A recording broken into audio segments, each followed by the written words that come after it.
to a young player. Rodgers dispossessed by Goretzka. Polinia. Musiala. Wonderful ball. Great save. Emi Martinez. Brilliant to deny Serge Gnabry. Now Rodgers can take Aston Villa the other way. Great feet. Matson's going to go running through. Upamecano gets a piece of it, and that's through to Neuer. But talk to me about the save from Martinez at the other end. Martinez, brilliant. I mean, they're giving the ball away. They've been a bit loose in possession on the edge in the final, in a defensive third, Villa, but what a save.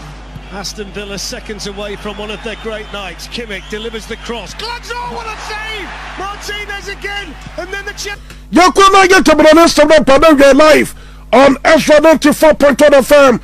On totally your most sustained to this sports station that keeps you updated on all the latest turn of events. Your ultimate tradition of retro quality will continue to set the pace for others to follow. So for the way, get us into the sopa into my Facebook with the sopa, new Facebook with the sopa. I am Ezra TV Ghana. No promoter for the no share. Now to message up, I can come message about Ezra TV Ghana with Facebook with the snow follow. Now share. Now to message up, Padafe. You can come message the sopa. Come on, I'm a be person. Let to make way to the soda gay and someone to the penepa. What I say, just some good talk and some to sopa. More room for such Spanish super copano.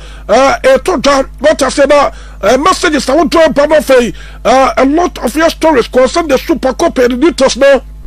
That's what my brother gay. I'm a person. That's my conkai. Number patrol 2 class. That's a attention. As well, almost so. I know ya. Chelsea Bobo Kono. And then Manchester United to the Bobo Kono. Attention to what Chelsea Bobo Kono say. Yeah. Number patrol. I'm already to the criminality and Zoboroska. I know your manager. And to my Chelsea Bobo Kono. Papano. Eswote. Yeah. And the statement about Montente. And a Chelsea and put for more parts. I say already to the Zoboroska. Juma. What about you about Chelsea Bobo Kono? I was some. We're moving the task now for moving party. Was no be for the baby now for the part of the manager we want to the pass our drain there and the team no and almost sporting projects in the tobacco I'm a be so tobacco in the Chelsea Bobo Kono and to be part of the tennis center to be get to I'm a Chelsea in perform I'm not ready to the Zoboroska Chelsea I'm about to trouble contract mo I'm a Chelsea Bobo Kono I'm about to my official appointment so be from a trust with Juma as manager from Chelsea Bobo Kono and to that Chelsea and put a 4-year announcement say we might appoint new manager no and already thing and Enzo Baraska so this statement about Montaigne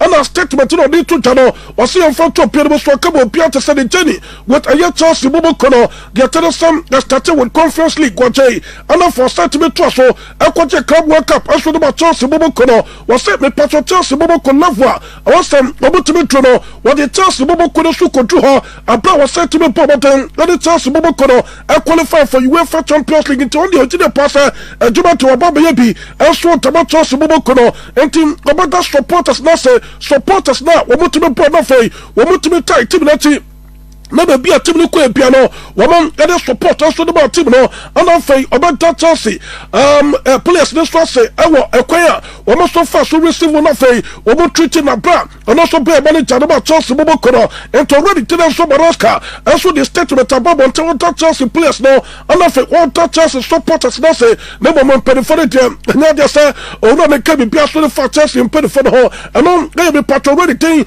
any criminality and so Baraska former manager about Chelsea Bobo Kono on also drama Montaigne then we also about to turn to draw yen take a cancel already to them so Baraska also at the Atuja changes. Just a reminder of the message that the former Chelsea boss Enzo Maresca posted in the last half an hour on Instagram. This is what Maresca had to say: leave this world a little bit better than you found it. My journey with Chelsea began with the preliminary rounds of the Conference League. I leave with the inner peace of leaving a prestigious club like Chelsea where it deserves to be. I want to thank all the Chelsea fans for their support over the last 18 months, support that was crucial to achieving Champions League qualification, winning the Conference League and winning the Club World Cup. Victories that I will always hold in my heart.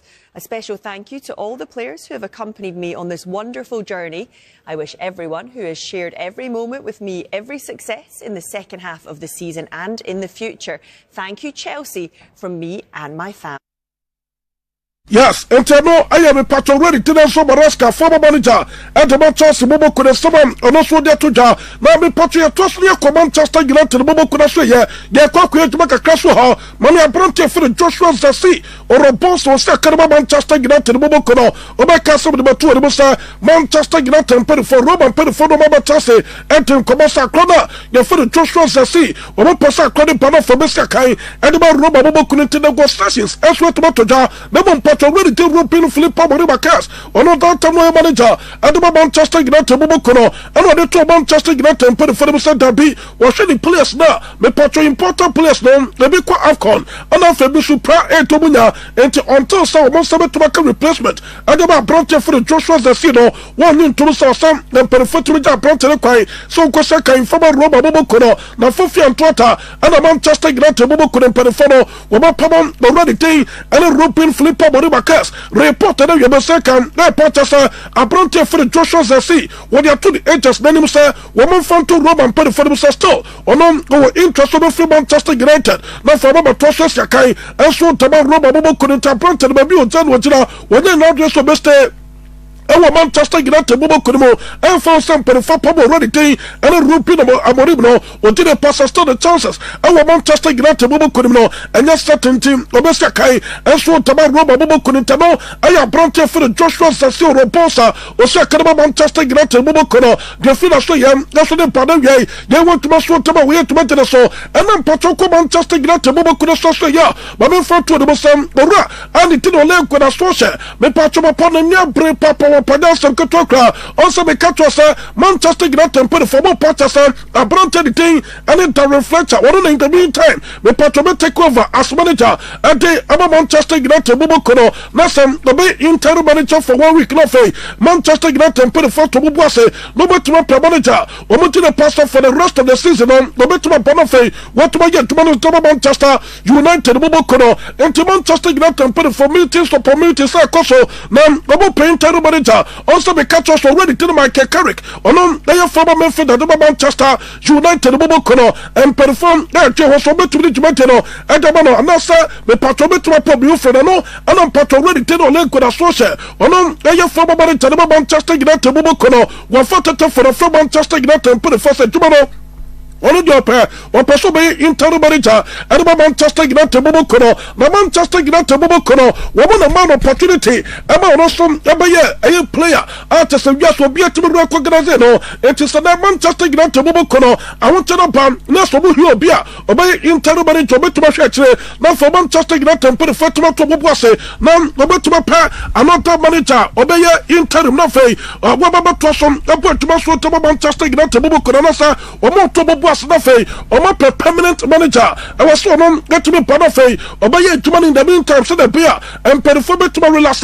Now for to my pair, another manager, bet to my 20 so I put to man, that's what to Manchester United, the Bobo couldn't to a Filippo, and on the Manchester United and put the first okay, and yet me Patroma call me to nothing, no matter my Ho, no matter my per manager, me Patroma to so Petuma, and so to Manchester United, Bobo could in the meantime, report and then give a second, that Patrasa already to the lake when I saw. Young Fanto Pierre so a couple of Piate, so what I want Patros run, and so I were a year Manchester United Bobo Kurassoya, or a catcher Piasa, one of them, and you say be a contract no pair, some perform the car, and I say you want a 6 months contract, and I say you said there be 1 year tomorrow, 1 year ready, said to compare some, the better my year, and so Tama Manchester United Bobo Kuro, what I said, and found a year offer perform to the name, and that's the can offer, and that offer and offer, 1 year was so ready, said tomorrow Baba, and so Manchester United Bobokono and to be a company from trusted nothing. I'm on French Matino and Francis and Stade for Manchester United Bobokono. One of my household to 6 season, and I couldn't read yet. Now, me to this season, I couldn't read yet. Now, for the first day, 2 years, Sony, and to move probably from New Baba Tosso Yatuma as manager of Manchester United Bobokona. Or no, already to link with a social Matthias here. Now, for Sunday Panaswa Pan, New Baba Tosso Yatuma, and so to Manchester United Bobokono, and to also be coaching with Towsa and Manchester United and put the 4 club in the car. And on then some of the part already, and on link with a social. Boss you feel so yesterday pa enti Manchester United put the former to so me to the back so the beer moment to decide between already to Michael Carrick and for ready to le ko na social so me patcho me to so no gentuma and so from Manchester United bubu kono and a report and you be say ka patcho already to le ko na social on already to say unless Alexander Chapman Ferguson to the fellow and Ferguson so say ebeya ko dem perifon kasa na jumete no almost function sa no me to so no onye juma as manager from Manchester United bubu kono and no me patcho ready to le ko na social. Or your former manager, former player to Manchester United, Bobo Conjo Fina Suya now Manchester United, Bobo Kunasuya, Massa Raho, Nebon Patro ready to and Anthony Evans, all kind of star, the Patro just a year last season, no Portugal to Manchester United, Bobo Kono, Sassan Perifosen, already to Anthony Evans, Eben Johnny already to Terry Fletcher, nothing in the meantime, Omonye Tumano, and former Manchester United, Bobo Kono, and to the Mia Tumami Patro Midwiki, Manchester United, Bobo Kono, Bobo, already to Terry Fletcher. And I'm for ready to the Evans and a better bench. Oma Portuma and so to Manchester United Bobo Kono and team and reported a guy if Manchester United Bobo Kono from Australia and so the part went to Moscow to Bobo Shafo. Now may come Manchester City, may quite to make a cram. That's what Manchester City Bobo Kono, or Australia also Bronte from Tosamena was second about Bournemouth Bobo Kono, may catch us a Manchester City Bobo Kono timer.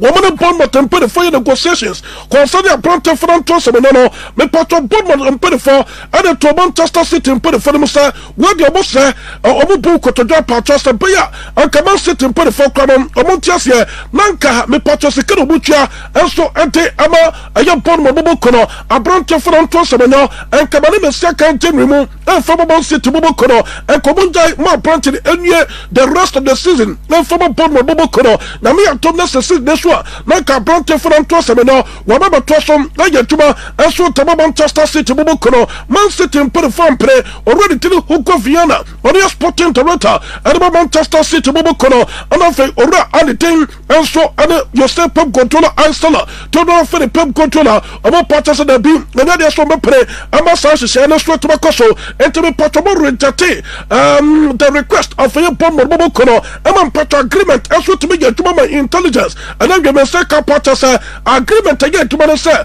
me Patrona, and your bomb Bobokono, one more three important game also to be against Chelsea Bobokono, against us the Bobokono, and of a tournament Bobokono, into agreement, and I say, Namia Tomnas and Patro Midwiki, already day, and so the Antosamena, or one game against a year tournament Bobokono, me Patro started the journey.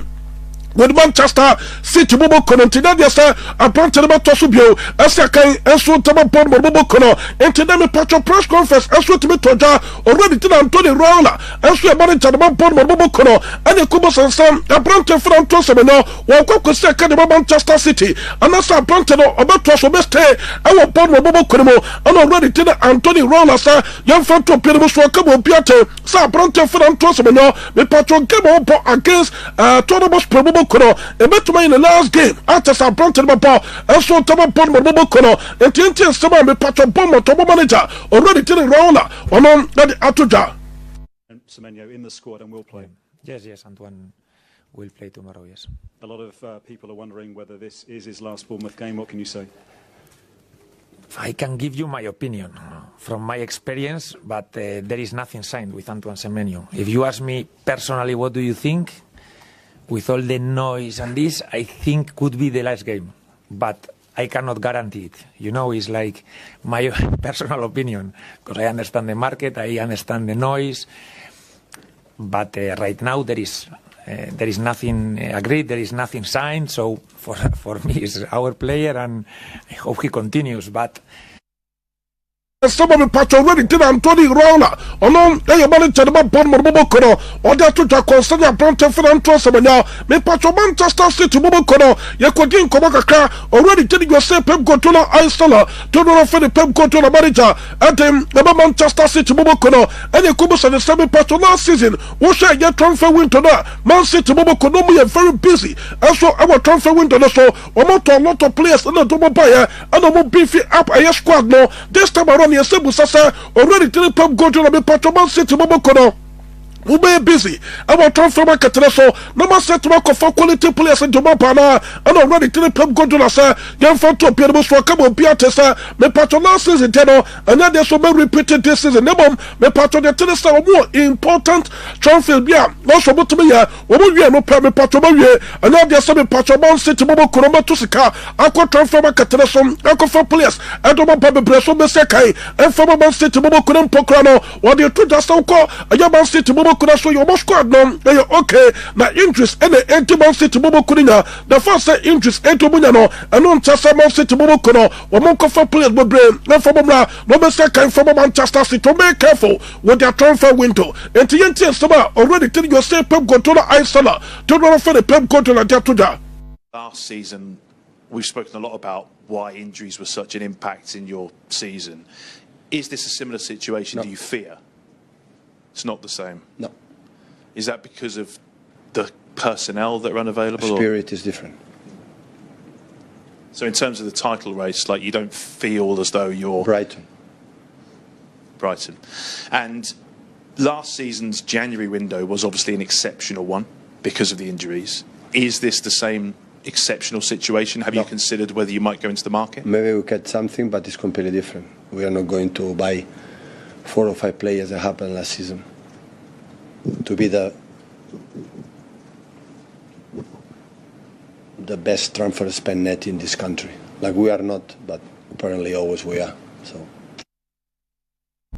No, I am a patron ready day, and a Pep Guardiola manager, the Manchester City Mobokono, the Federation, and so they pa. Now, me patron Manchester City Mobokono, already telling you, say Pep Guardiola Iceland, to know for the Pep Guardiola manager, and the Manchester City Mobokono, me patron saying some Obaya Jumas manager, and the Manchester City Mobokono, yeah, Jessica, already telling Pep Guardiola, and me patron was spending for players, and I'm for players, one Bobo time, I'm Man City in 24 town, and this car, I'm Man City Mobokono, so yeah. What the team be a free ball already to the Pep Guardiola was spending £200 million on the transfer market. I know I am not spent. I'm a part already thing and the Pep Guardiola me part wire and then Manchester City Mobokono me part 10 major trophies and I want to and so Manchester City Mobokono compared to already thing and then Mikel Arteta Mantron on the manager and then ask the Mobokono buyer me part on the net spend Sika was spending Aquafor players and then Sika what they ask the Mobokono in terms of your player sales no I get £720 million.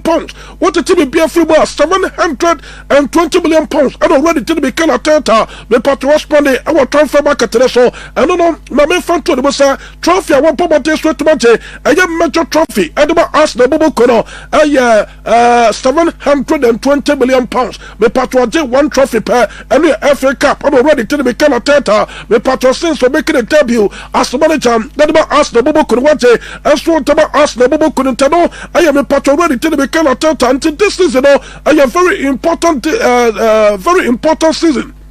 And already doing and Mikel Arteta say about Montana for ask the Mobokono woman sweat major trophies let me be sweat makoye and ask the Mobokono know I am a part already to Mikel Arteta the Federation bar now already to Rupin Filippo Moribakas to know for Rupin Amorim ono ya manager about Manchester United Mobokono mi patron ya and Manchester United Mobokono mo pabo already doing and Rupin Amorim and Yakubus already to the Pep Guardiola say already to Rupin Amorim mi patron ya pabo na somebody no able to charge us so Rupin Amorim one of the coaches a wild man power what should you and the sporting sip no be remo and Manchester United Mobokono me patron to market on run now so the Manchester United Mobokono woman and 2 months of club no take a decision and team start decision want to mention the one patron we show ready thing and so and Rupin Amorim or we see the war the next club no yama beto akoye and so table ready to Rupin Amorim yenti sama already tell you say Pep Guardiola installer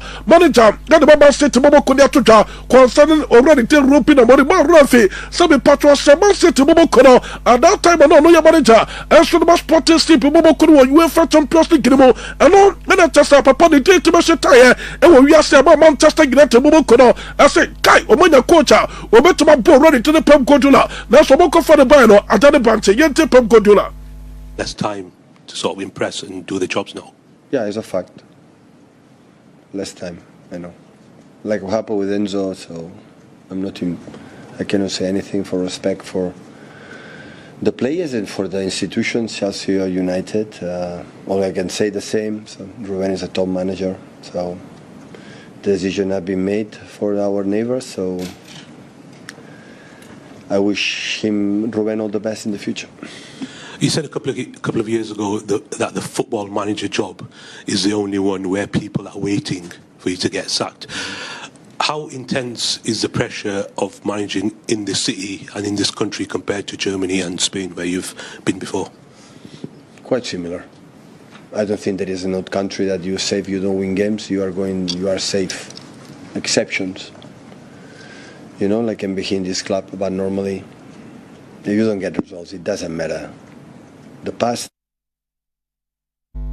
Yes, I know. I am someone patron ready to the Pep Guardiola manager. And the Manchester City Bobo could have the tuja was semi patron. Some your manager no will be a ideas. No one patron ideas no. And unti other clubs nippon to sober. Nasa ideas na more resource clubs no on the panel. And to be patron the tenisa. So coach you Germany or Spain or and also England or there be a pressure also say as manager no go back to deliver. And when someone patron ready to your say Pep Guardiola I seller to do for the Pep Guardiola manager. And Manchester City Bobokono, and also Montana, yes, with the Batuta, you want to Masu Tema, we have to mention so. Name Patroco Manchester City Bobokuna Soya, Mamma Fanto, the Mr. Brontia, you for Rupin to Santos and Petro Gato Dias, don't offer Rupin Dias, me Patroco Copra, also the Parme confirmed the Master, Man City Bobokuna Medicatino, and Perifato, get a Bobosa, Woman Shabunafe, a Brontini Prano, or Monfaho resource, and a fay, the Patro statement so Alphabra, and team, me Patromonte, or resource no, and a command for me part already did European tears or better for 1 month 2 weeks and then there's some rather so to Messiah and the Manchester City Bobokono and a punishment confirmed the master a bronte for the Joshko Vadio the part of Metafia Bosumi Makumakunum a bro went to Messiah and from Manchester City Bobokono and Wadau Mamekatosa a bronte for the chicken and Makizra gay. Don't know if I'm gay or second about Crystal Polo Momokono, Man City Momokono, not for Monta Pont to the Swamper, reported you must say Capatasa, already did Hugo Vienna, or no airsport Toronto, Manchester City Momokono, or go so ya pronto went to Masako and Bias for this month, Kaneke, Woman Jessica, and so to my Crystal Polo Momokono, I'm a pronto for my gay, whatever second so to Man City Momokono, send a bear, and you must never to my queen to Manchester City, and tell me reported and also from Manchester City, Bobo could have from Australia, and so the Panama Prontia, the Fed Nathan Pantamanaka, and also they defend was second about Manchester City, Nanka Passa, Bobo could have pedal, and Panama City, Bobo could have my madrasa, one more time, that is a car, that's Soprano, Abarintino, a plant to the best day, or a Portuma, and so to Manchester City, Bobo Kono, and Tim, the report with Patronay, and from City, Bobo could have also the Patron, may coach us, Bobo could Australia, may quack with Magacam, that's what Charles Bobo could have, my main front to the Mr. Charles Bobo Kono, or my official appointment, already team, and Liam Rossinia, the Patron to the Strasbourg Bobo Kono, or no Airpam, or Baba Yajuma, and so to Charles Bobo Kono, now was signed 5.5 year contract, affair, Namia Thomas and Penny for her.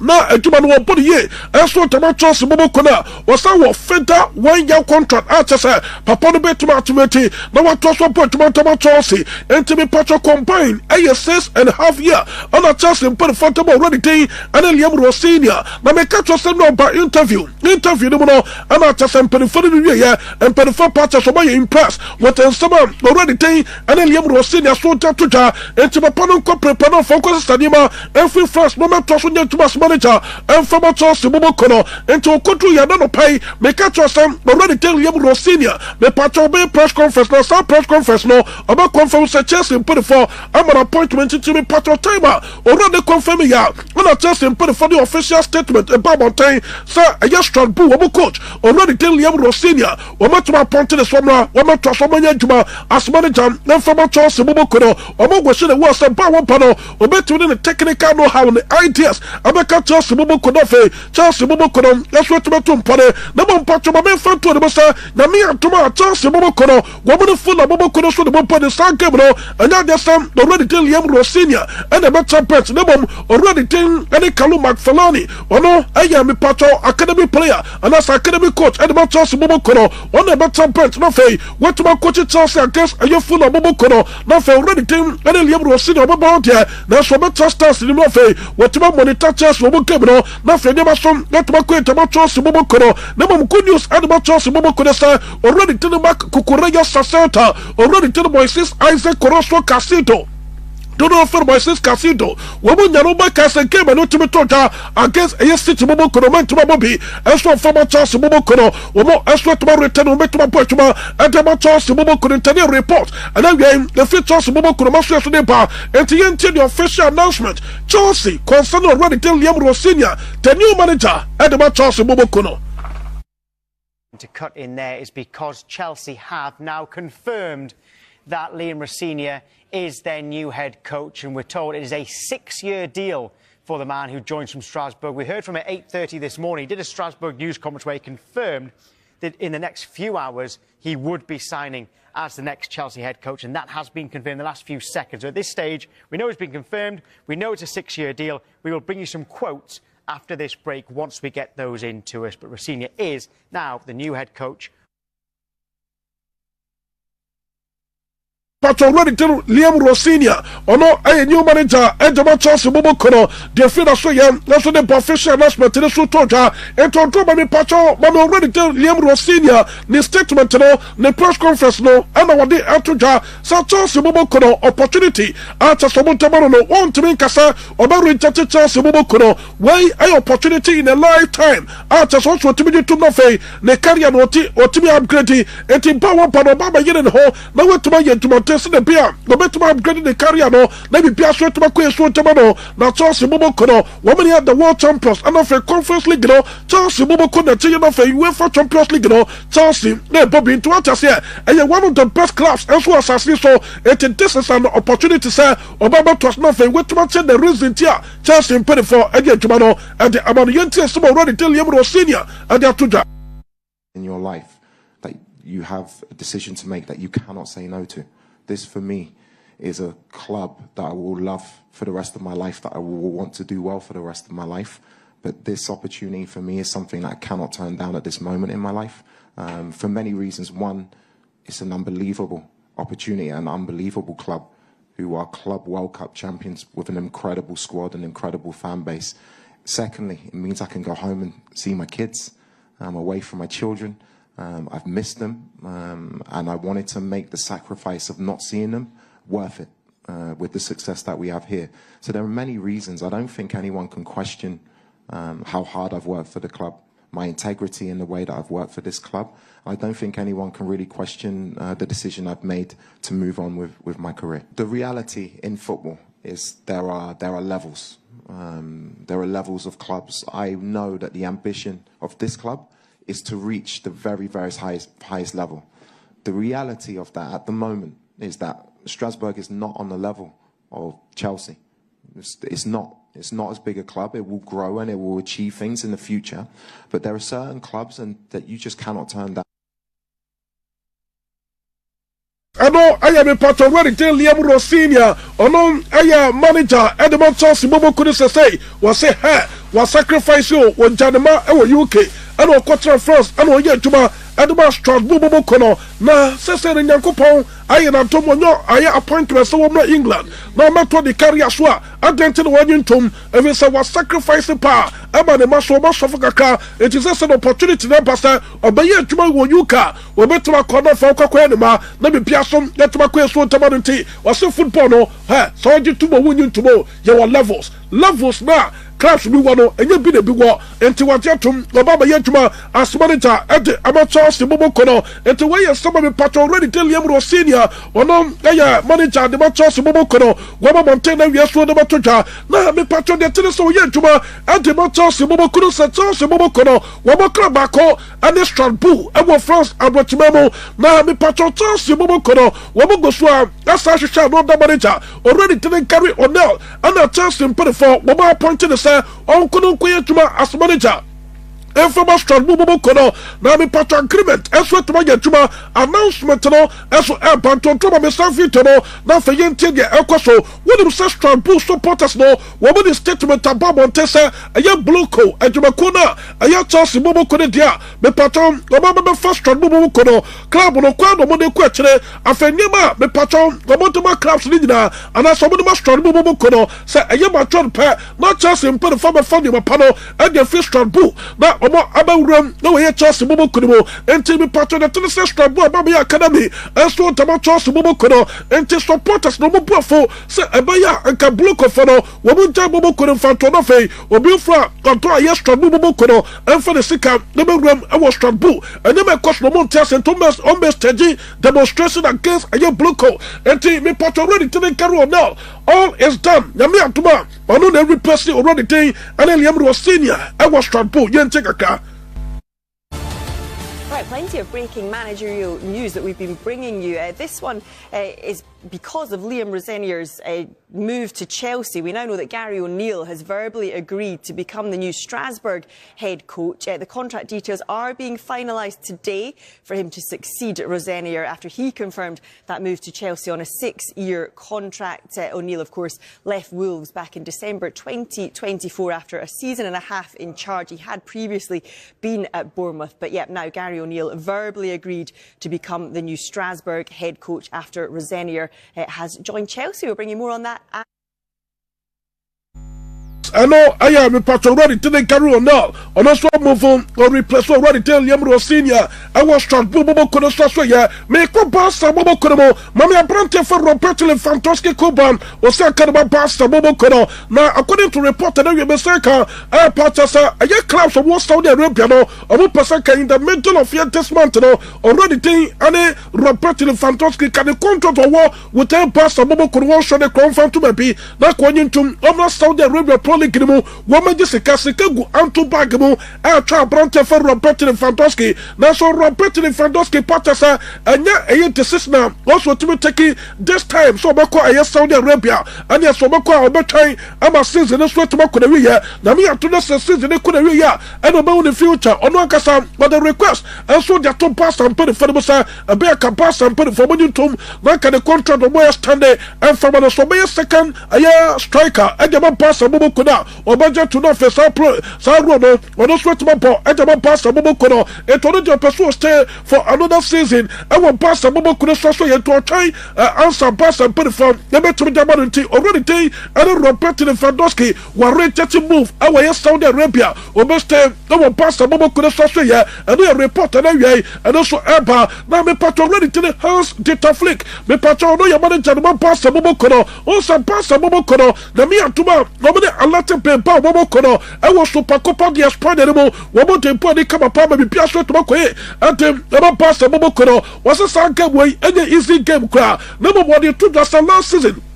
Sa tournament way, me patron Cocoche, and my pastor Bobo Kono, now until you hear a man energy and motivatino, and my pastor Timo Santoso, and my J, Lalicano, Destamarano, and your trophy of a person or Sabaje, and my pastor Bobo Kono, and in the new pastor Saka, one from Codegro, or Paso Kono defender. Now we're prepared to the wall. Some will be to my star capital, Yantin Sama running thing, and a hands data flick manager, and my pastor Diatuja.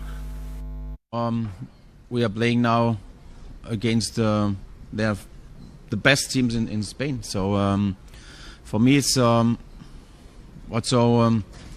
Athletic Bilbao. In the offense, they have a lot of options. Very good players are coming back. So it will be not the easy match because when we make the same mistakes than on Saturday, it will not be easy. So. So we have to work on our things. We will. Why I am somehow already to the house, data flick manager, and the Emma Pastor Bobo Kono Patronos for the Tudana Stadium, Pastor Bobo Kono game no against Bill Bobo Kono Drop in future no. What I say can Abdullah Stadium, what I say ho, and I just a game no, and also to Matoja, higher Saudi Arabia Jada, and yes, and Katoka no be a thing, Pastor Bobo Kono, woman, I Bill Bobo Kono, where your stadium, the patron game no to Matato, Stadium Nefer, a 10-year, Vuitton and Yato team, no. what as a Saudi Arabia for me Pachoma Rumfi so World Cup Panancha almost be host me well crowd there almost starting prepare your stadium no way I prelims and no pano what as a team we Pachom pass and game no stadium way and no more pano na be pia straight back to my pastor Bobo Kono and any report with Pachona way if you pastor Bobo Kono Master Neba no ready to the house of face in front of Piermusa or come on Piate send me and tomorrow when you are prompted and then Ronald Federico Arroyo Tasova don't offer Ronald Arroyo betting come on now for what you prompted the states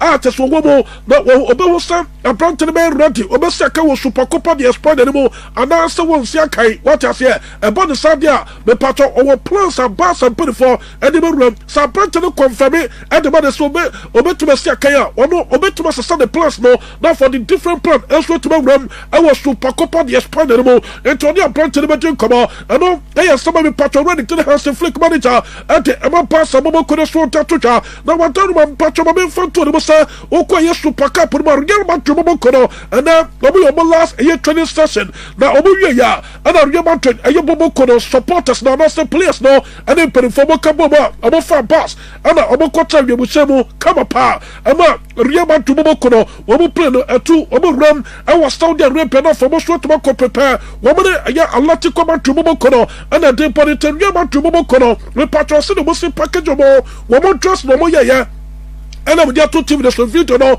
and the air truck gonna be part of suit black and I'm going to Momo could do Robo Saudi Arabia then you say we must go kwakoye and let it come out to ye and to monya prepare that some can talk class and way so the Muslim better chere and got ball ready to take go Pablo Simeone and Cholo Gonzalez national and now some can talk to Momo kono woman bro ready to the champion also on the boys now and the Alpha plane out of Momo now that time Momo free and you Vademo pass nothing Momo at him pass Momo airport no now to start fit on that's what tattoo team so why I am a patron of training and no suit to be told Real Madrid Momo Koromania play that's some Katoka one players no we will prepare against Atletico Madrid Momo Koro we will to the passes already to the champion also the patron too much pocket and dominance and we Italian and that's some they are Spanish Malik anymore a bit just our games way and off a couple so we put to make confidence never bar Real Madrid Momo Koro to my trust nobody start confidence no and Robo UEFA Champions League anymore and I feel like anymore no more to the pass of a part of first leg and not to be told one more to pass a mobile could to Mosun Kurimo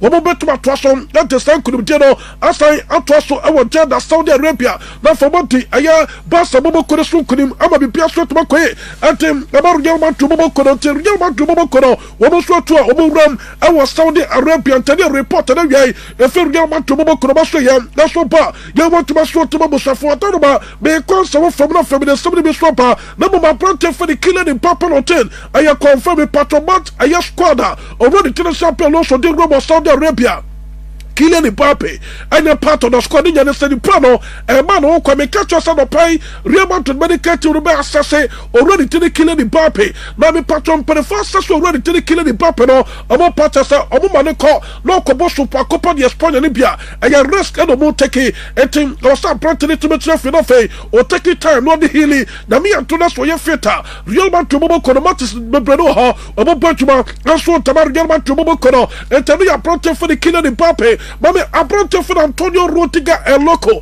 the crazy one me patrosia Kanaba Real Madrid Momo Kono makato sam already to Antonio Rudiger our young contractor super and the Saudi Arabia channel now according to report that you mistake patrosam already to the Cristiano Ronaldo dos Santos Aveiro our temporano San Rapino Mokina and Picho to not finish Ronaldo were recommending that about Anasa Momo Kunasa or percent Momuti first near tight now for more than just Saudi Arabia Pro League now Kofa Brante for Antonio Rudiger. That's Antonio Rudiger Patasa. Why don't you stay? Our Real Madrid Momo could be a man of you.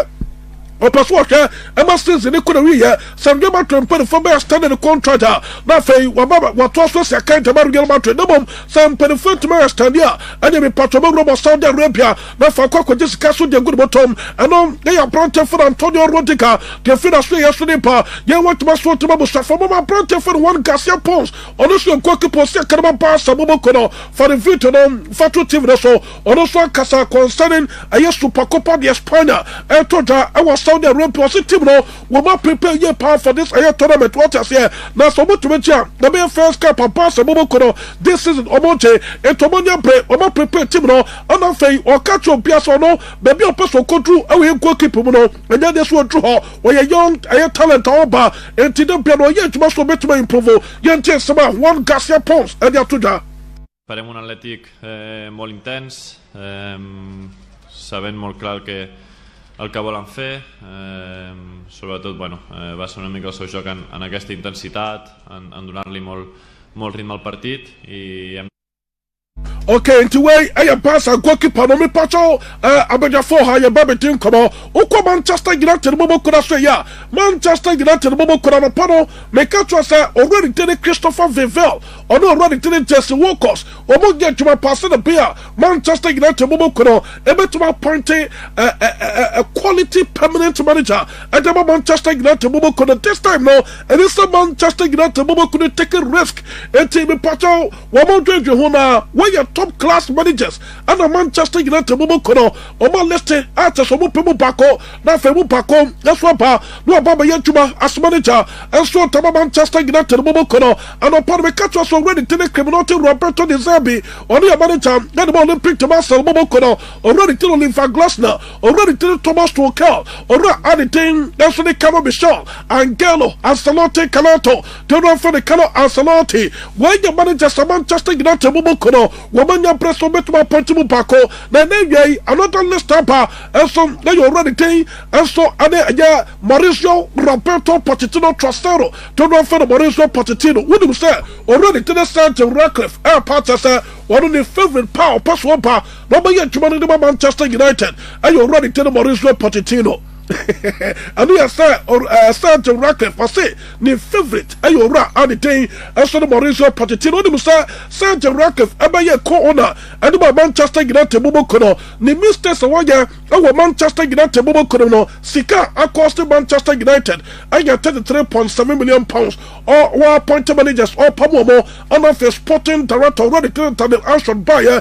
sika go coach the Newcastle and of the sika wo pamono which are already to the Ashford no me patch on the telestock kaboma and you 33.7 million pounds and I'm already saying so and Sergio Ratcliffe me patch on financial a year what cost to Manchester United mo kono and you there to man patch on for her you think come on na fe bi person that ma konkai na mo me catch us what do ma so to minka and then we ya a seven vital helper mister and capsules and throw in the bit to my boy pa ama system ayante wa me patch on system ayawo ya what your power system Coco and the Antokro, what the seven fighter helper mister and capsules me patch on what about war now when I to one say TTT what the seven fighter helper mister and capsules bomb so to my cabin be never be bema what think I went today.